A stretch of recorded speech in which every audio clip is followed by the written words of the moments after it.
Ayyaanni nageenya araarri waaqayyoo hunduma keessa ifaa baay'atu har'a kan qabadhee dhufe isa baay'ee meenii ta'e isa ijoo ta'e kana dura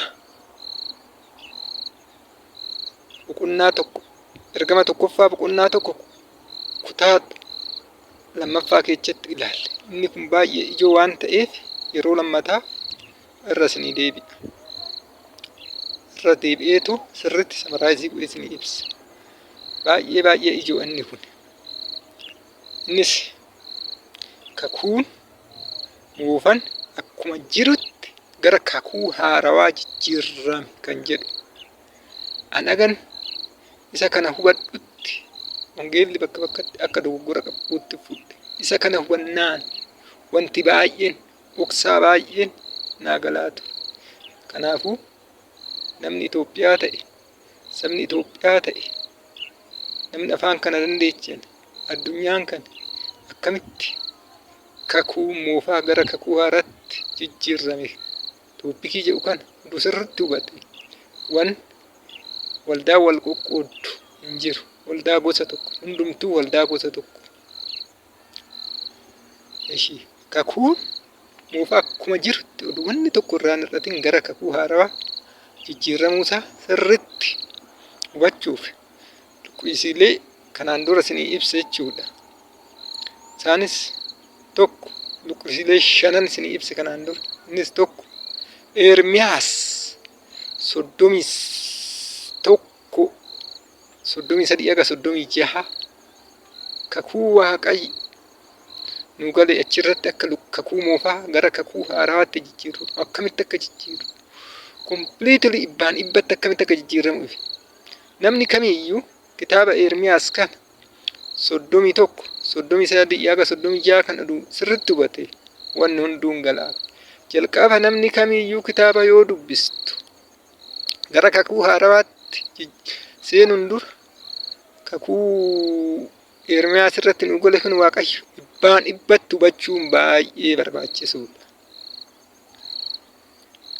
Itti aansee kakuu kan akka nu galu Yesus Kiristoos abdii wangeelaa Maatewos 5:17-20 irratti nu gale jechuudha. Abdii nu kenna.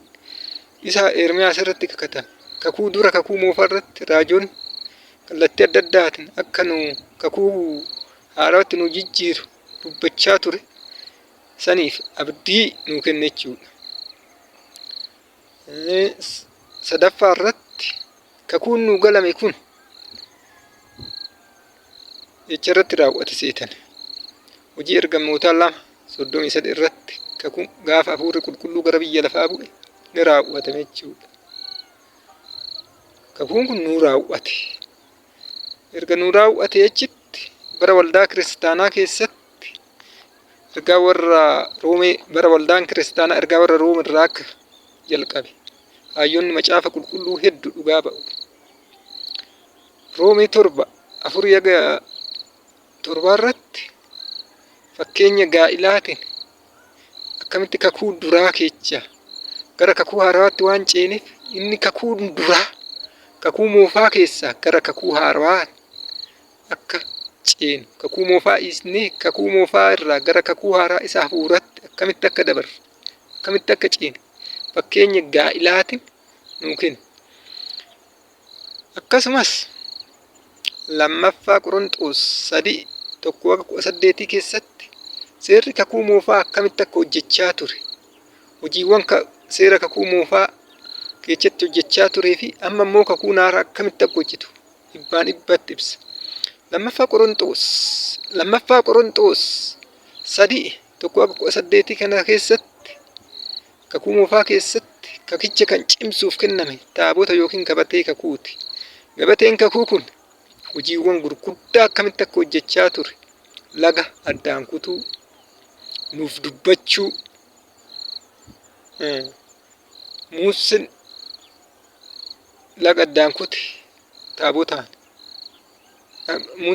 Iyyaasuun laga addaan kutee ture Taabonni hojii gurguddaa hojjechaa ture kakuu moofaa keessatti. Isan nu dubbata jechuudha. Caafata nu dubbatu kakuu moofaa keessatti taabota. Maaliif seera kakuu moofaa cimsuuf kennan. Har'a immoo kakuu haaraa keessatti kan nu dubbatu seera hafuuraa taabota isa garaa keenya keessatti barreeffame malee taabota barreeffamaan kenname. Taabota gabatee dhagaa irratti caafamee kenname san akka hin taane sirriitti nu ibsa jechuudha. Rakkoo ijoo guddaan waldaawwata guddaaf ijoo ta'e luqqisiiwwan kana shanan sirriitti hubachuu dhabuudha.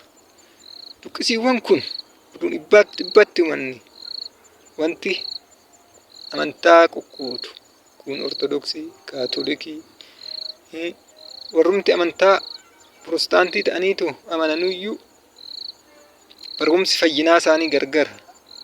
Barumsa tajaajilaa waldaa garagaraatti baradheen ture numtu waldaa warra makaana Yesuus fi waldaa warra mulu wangeelii yookiin guutuu wangeelatti baradheen ture. Barumsi fayyinaa waldaa kamiyyuu gargara hoo ta'u fayyina irratti keessattuu waa'een cuuphaa fi kennaa irbaata qulqulluu haalli isaan itti fudhatan understanding qabu waldaa pirotestaantii gargara haa ta'u malee barumsi tajaajilaa tokko ijoon jiru. Luqqisiiwwan kana waan hin hubanneef kallattii itti fayyine namni akkamitti akka fayyu hubachuu dadhaban jechuudha. Tokkoon isaanii warri amantoota pirotestaantii ta'an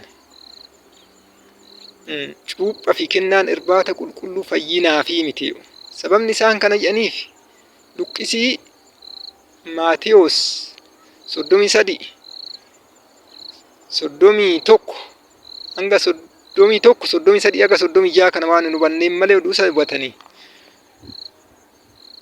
kennaan irbaata qulqulluuf cuuphaaf fayyinaaf akka ta'e sin hubatuu ture. Isaan kana hin hubanne jechuma seera hafuuraa waan ta'eef amanuu akka seera barreeffamaatti fudhataniitoo namni guyyaanan amana jedheetoo tajaajilaa bira qeetoo qalbii jijjiirrata akka fayyeetti waan yaadaniif fayyuun fayyine malee cuuphaa fi kennaa qulqulluun hin fayyine jedhu. Garuu sababni isaan akkana jedhaniif amma laal amanuun illee seera hafuuraa waan ta'eef hafuura qulqulluutu amanaa ta'uu waanuu ba'uu qaba. Seera barreeffama yookiin wanna nu jennu sanii oduu hin ta'in hafuurri qulqulluun dhugaanuu ba'uu qaba jechuudha. Namni tokko amanaa ta'uuf hafuura qulqulluu sirriitti dhugaa ba'uu qaba jechuudha. Malee seera barreeffamaa waan ta'eef namni fakkeenyaaf guyyaan ni ba'e sun fiizikaalii achirratti mul'ateetoo paastarii ni wajjin ol ga'eetoo paastarii wajjin qalbii akkasii jijjiirrate jechuun hafuura qulqulluu fudhachuu danda'a guyyaa sanirraa.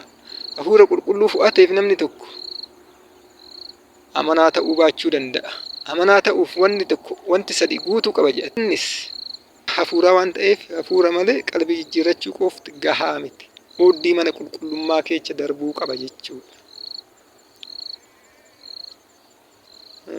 Amma immoo itti aanseetoo warrumti amantaa warra ortodoksii seera lachuu fudhatu. Seera gabatee kakuu fi seera hafuuraa lachuu bakka tokkotti appilaayii godhanii fudhatu. Sababni isaa luqqisiiwwan kana nu hubanne. Amma mee tokkoon luqqisii kana isiniif hin ibsa. Ergaa Ermiyaas raajiin Ermiyaas 33 aga 36 kana hoosni ibsu maal jedhaseeti. Kakuun bara san saba kootii galu kanatti fufee jira jedha. As seera koo yaada isaanii keessa nan ka'a. Seera koo yaada isaanii keessa garaa isaanii keessattis nan caafa. Yakkaa isaanii nan dhiisa. Cubbuu isaanii deebi'ee hin lakkaa'u. Bara san namni hunduu waan na baruuf namni isaan gorsu obboleessa isaati Waaqayyo bar jedheetoo hin barbaachisu jedha. Asirraa qabxiilee gurguddoo 5 akkamitti akka hin arganne jechuudha. Yaada keenya garaa keenya keessa nu kaa'a jechuudha Waaqayyo. Waaqayyo amma gargaarsi irreen harka Waaqayyo gargaarsi Waaqayyo akka jiru dura nutu yaada keenya garaa keenya keessa kaawwata malee yaada keenya keessa kaawwata malee seera Waaqayyoo miti jechuudha kan nuu kaa'u. Kakuu haaraa keessatti immoo Waaqayyotu gargaarsa Hafuura Qulqulluutu garaa keenya keessa kaa'a. Garaa isaanii keessatti nan caafa jedha. Kakuu haaraa keessatti garaa keenya keessatti kan caafu Waaqayyo. Kakuu moofaa keessatti garuu akkas oduu hin ta'in nutu caaffata jechuudha. Inni sadaffaa yakkaa isaanii. Sitti immoo namni hunduu jala muree ta'u kan naannoo yakkaaf cubbuun gargar ta'e gizee lamarra deebi'ee ta'u hin barreeffamu. Yakkaa isaanii isa hoo jedhu yakkaa addaa abboomamuu diduu muka hamaaf gaarii beeku isa irraa nyaachuu abboomamuu diduu wanna Waaqayyo diduudhaan yakkisan jechuudha. Cubbuu isaanii lakkaa'oo jedhu immoo cubbuun guyyaa guyyaan hojjennu jechuudha. Wanni lakkaawwamu jechuun wanna irra deddeebi'amee hojjetamu jechuudha. Waan gizee tokko ta'uu miti. Amma laala achirratti kompiliitilii waan hubannu gizee tokko wanna hojjetame jechuudha. Nan dhiisan jedhu sun. Kun immoo asirratti kan lakkaawwamu cubbuu yakkaan maaliin dhiifama? Cuuphaa fi cuuphaan dhiifama jechuudha. Yakkaan gizee sana dhiqan cuuphaadha. Inni lammataa immoo cubbuu. Cubbuun lakkaa'oo jedhu kana dhiiga Yesuus Kiristoosin namni tokko amanaan tokko cubbuun hojjeteef kakuu moofaa keessatti cubbuu yoo hojjete horii keessaa horii guugee kan mudaa hin qabne fidee gara lubaatti kenna. Lubni immoo qaleetoo aarsaa dhiyeessaaf aarsaa san dhiiga san laaletti cubbuu san dhiisa. Amma immoo cubbuu kan dhiisu dhiiga Yesuus Kiristoos fannoo irratti nu jiga san laaleen nu dhiisa. Namni lammata alate dhiigicha amma nuu isa hojan nama hundumaa fudhuun ta'e nama lammata alachi dhiigicha kan Yesuus kan ofii godhate malee namoonni lammata dhalanneerra cubbuun dhiiga Yesuus Kiristoos hin dhiisu. Kana sirriitti namni hubachuu qaba.